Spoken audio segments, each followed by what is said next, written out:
very, very angry and indignant. I don't like being locked up for something I didn't do, and I don't like my liberty taken away, and I don't like being treated like an animal, and I don't like people walking around and ogling me like I'm some sort of weirdo, because I'm not.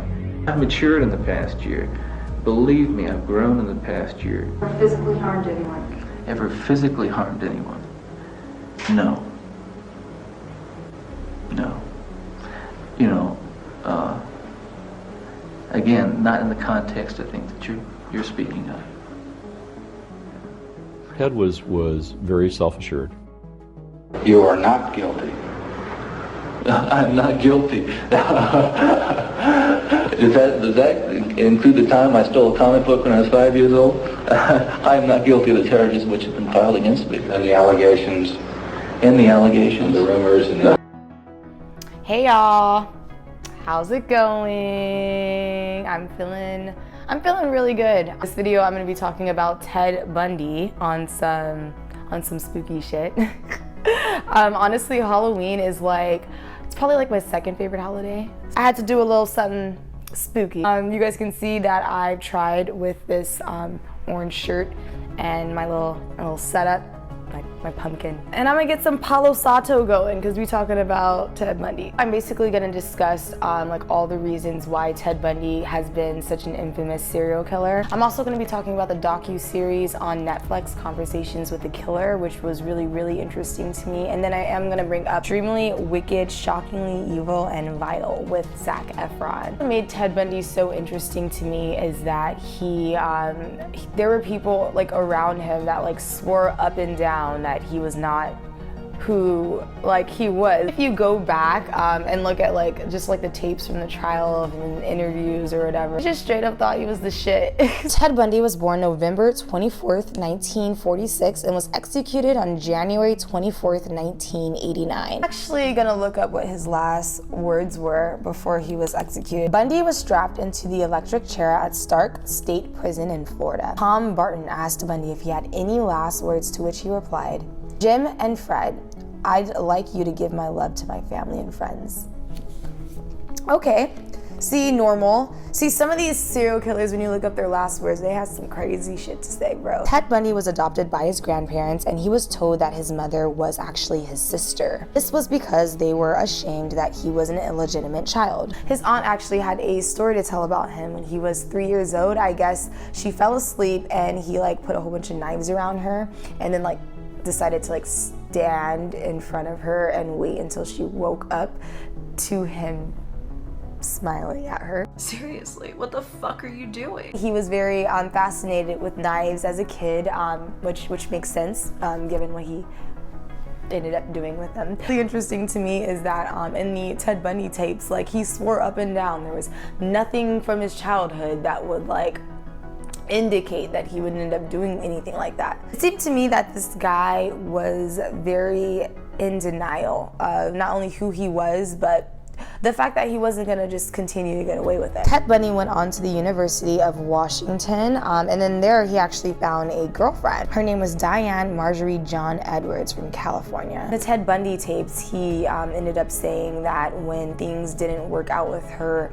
he kind of sought out revenge, I guess, throughout other women. That brings us to April 1974, when Linda Ann Healy went missing in Seattle. So Linda was a student at Washington University and lived in the University District. Then in June 1974, Georgianne Hawkins went missing. This is when everybody started to, of course, go crazy. A lot of women were using the buddy system at that time, and really just didn't know how to go about the situation at all. Ted Bundy went on to kill Donna Gail Manson, Suzanne Elaine Rancourt, Robert Parks, and Brenda Carroll Bell. Month after month, women were going missing left and right. Ted Bundy ended up meeting Elizabeth Kendall at a bar. And this was the same girlfriend from the show Extremely Wicked, Shockingly Evil, and Vile was based around. So it's kind of told in her perspective, which I like, because you can see it play out on camera how this guy was basically living a double life.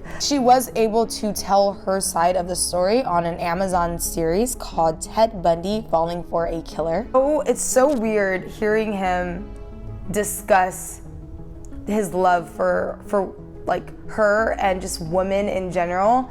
It's kind of cringy because it's like, oh, you love women. All jokes aside, he had like a little family with her because she had a daughter. The way he described his love for women, you know, and like you're listening, but then on the other hand, you're like thinking about what he's also capable of. There are just some things in life that that we don't understand. Okay, so moving on. In Lake Sammamish State Park, there was a huge event. Some researchers even say this is what truly messed him up because there were so many witnesses there. And unfortunately, this is where Dennis Waslund and Janice Ott were abducted from the park. So what made this situation different is that we have a public place where witnesses have basically claimed to see Ted with now missing victims. They were able to develop a sketch and then they ended up getting a call from his girlfriend Elizabeth. This is when she said, "I'm concerned about my boyfriend named Ted Bundy."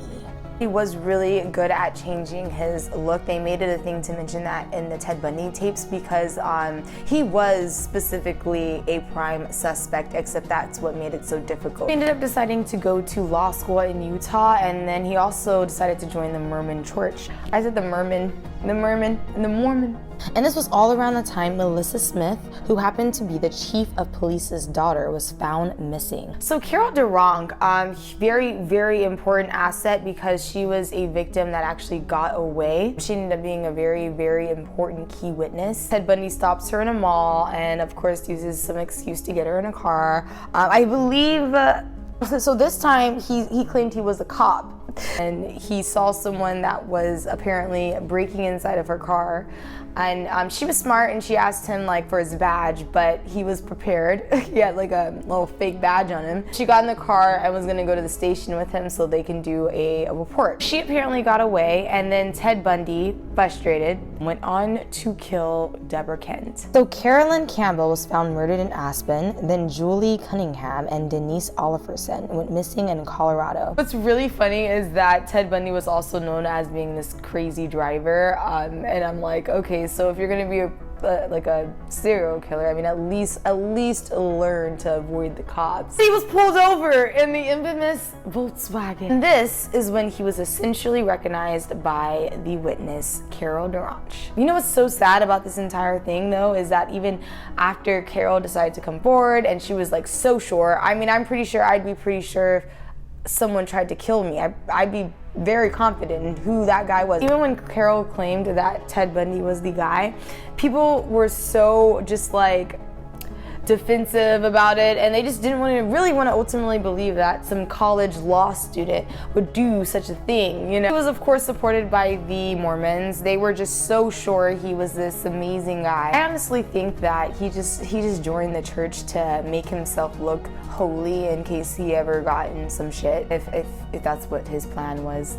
I'm just thinking from like, I don't want to get caught. Bundy was very, very optimistic while he was on trial. He literally thought he can like beat it all. He felt himself way too much. Carol was very assertive and very strong and sure of herself that Ted Bundy was in fact the guy that tried to attempt to abduct her. Ted Bundy was connected to a murder in Colorado and was extradited. Ted Bundy basically wanted to represent himself, so he was able to have just certain liberties that most people wouldn't necessarily have, and he did have that luxury because he was a law student. This is what allowed him the opportunity to jump from a 25-feet courthouse while no one happened to be looking at the time, and fucking escapes. Out of this second-story window at the front of the Pitkin County Courthouse this morning, he was scheduled for a court appearance and apparently had been locked into the law library by sheriff's deputies while attorneys were arguing a motion to strike the death penalty. Witnesses say he left in a hurry, however nobody saw him open the window, and he escaped clean in an unknown direction. At both ends of town, the sheriff's department put up roadblocks and searched each vehicle leaving the town of Aspen. So after 6 days of struggling in the snow, Ted Bundy is found. And if you go watch the Ted Bundy tapes, he describes his experience as extraordinary.